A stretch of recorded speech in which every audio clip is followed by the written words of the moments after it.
What's up guys, Noah Sanford here. Welcome back to the Thursday Fishing Report as usual. You might notice that it's actually Friday and not Thursday. I apologize for not uploading yesterday and waiting until today. I didn't have time yesterday, I had a lot of stuff going on. I also apologize for the lack of uploads recently as well as missing last week's fishing report.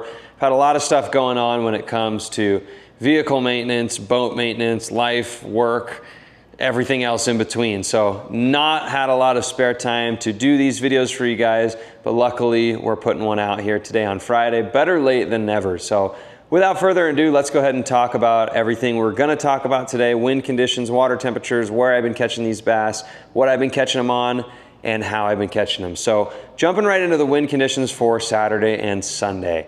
If you guys went out today, you'll know that it's windy right now at the time I'm recording this in the afternoon, and it was pretty nice this morning, so that's gonna be the same exact trend for Saturday and Sunday.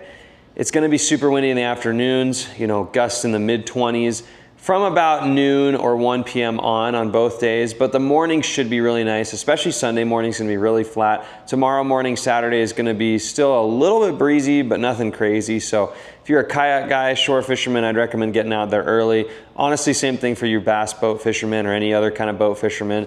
I'd probably recommend that morning time slot is probably gonna be the best, not only for the temperature, but also for the wind. So if I were you guys, if you can, get out there in the mornings. If you can't, in the afternoon or evening's your only time, be careful with that wind and take that into consideration depending on what kind of rig you're gonna be taking out there. Make sure to be safe. Let's go ahead and talk about water temperatures. This last week, the water temperatures have been in the low 80s consistently, just like they've been the last couple weeks. Out in the main lake, you might see around 80 degrees. Once you get into those shallower spots, those coves, those ledges, those points, everything you're actually gonna be fishing in, it's gonna be probably like 82, 82 and a half. I've even seen some 83 and a half pushing 84 degree water in some of those real shallow, sandy areas that heat up really well. Most of your typical coves, though, are probably gonna be between 82 and 82 and a half, maybe 83. So pretty consistent water temperatures, haven't had a huge swing up or down, so that is nice because it's keeping the fishing somewhat consistent. So let's go ahead and talk about the fishing. Let's talk about where I've been catching these bass. So a lot of the same concepts are going to apply as what I was talking about the other week, guys. This time of year, I would argue probably for the most part more so than any other time of year, not only on Lake Mead, but fisheries around the country. It's really, really important to find those life areas, those areas with a lot of life and a lot of activity going on, not only when it comes to the bait and the stuff that these fish are feeding on, but also when it comes to the actual environment. So what I mean by that is you're not only looking for crawdads, you're not only looking for baby bluegill, you're not only looking for shad, but you're also looking for the areas that those types of forage are going to be able to live sustainably in. So you might find a ball of shad way out 50 feet off of this random rocky point suspended over 100 feet of water, and they're hanging out in 30 feet of water. Those shad are not going to be there in an hour or in a day. In fact, they're probably not going to be there in 5 minutes. That is a school of bait that probably got pushed out in the middle, most likely by stripers, maybe by largemouth or smallmouth, or it either got blown out of a cove from the wind or any other factor. I've even seen schools of bait get pushed out of a cove because, you know, there's a houseboat or a pontoon boat anchored in the back, and then they fire up the motor and blow everything out of there, and it scares them. So if you find a school of bait, or if you find some forage in an area that is not normally suitable for that forage, do not expect that area to produce in the future. Now, if you can find those areas on the lake that have a sustainable area, if you find a nice cove that's protected, lots of structure, lots of sand, lots of grass, lots of sticks, an area that bait fish or those crawdads or whatever forage you're looking for have a reason to stay there, that is how you're gonna find those reliable, consistent areas, okay? Especially on Lake Mead and as well as a lot of other fisheries. What I've found is when you find a school of bait in a pretty good protected cove, that school of bait does not really go anywhere for the most part.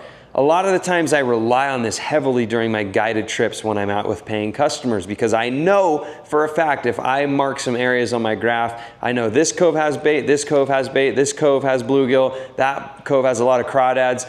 For the most part, in the summertime, transitioning into early fall here pretty soon, if you find those areas that are suitable for life, that are sustainable for all of that bait and forage to live, they're not gonna go anywhere unless pretty much they get all eaten up or they get pushed out of that area from something like a boat or really heavy winds or a school of stripers or something that push them out. But 9 out of 10 times, when you find a sustainable, suitable area for that forage to live in, it's not gonna go anywhere. So what I was saying a second ago is I can mark 10, 15, 20 locations on my graph within a 15 or 20 mile radius of the launch ramp. And I can say, even if I don't have a plan for my guided trips on that specific day, I can say, all right, I can go hit this spot, this spot, this spot, this spot. And I know for a fact there's going to be life there because there's gonna be bait there that I found last week. It's a nice protected cove. There's not too much stuff going on to screw with that bait. And so 9 out of 10 times that bait is gonna be there since I found it previously. Now, once again, I'm talking about spots, but it's all about the conditions that go into making the spot good. So hopefully that kind of makes sense. After that whole word spiel, we're gonna go ahead and talk about what kind of baits I've been throwing in these areas. So once again, you wanna look for those protected, covered areas with lots of sustainable areas that forage and those bait fish and whatever else can live in. When it comes to what baits to throw, use your eyes, figure out what the forage is that those bass are feeding on in those areas and mimic it. It's that simple. You really wanna just match the hatch this time of year.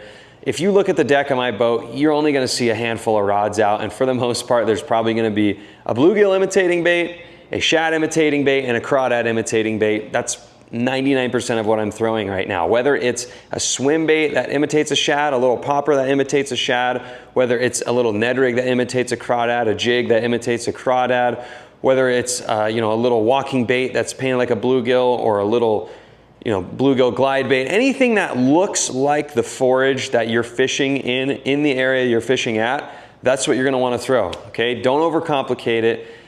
Guys will go out and buy all these different lures that look like Christmas tree ornaments and throw them, when in reality, all these fish eat are bluegill, shad, and crawdads. So if you go out there and find those correct areas that have that life in them and you mimic what those fish are eating, boom, you just put all the ingredients together to make the recipe and you're gonna catch those bass, 100% guaranteed, as long as you're able to find the areas with the bait, and then the bass will follow suit. If you can imitate what the bass are eating, you're gonna get the bites. So keep it simple, guys. Go out there, look for those key areas. Be safe if you're going out in the afternoons.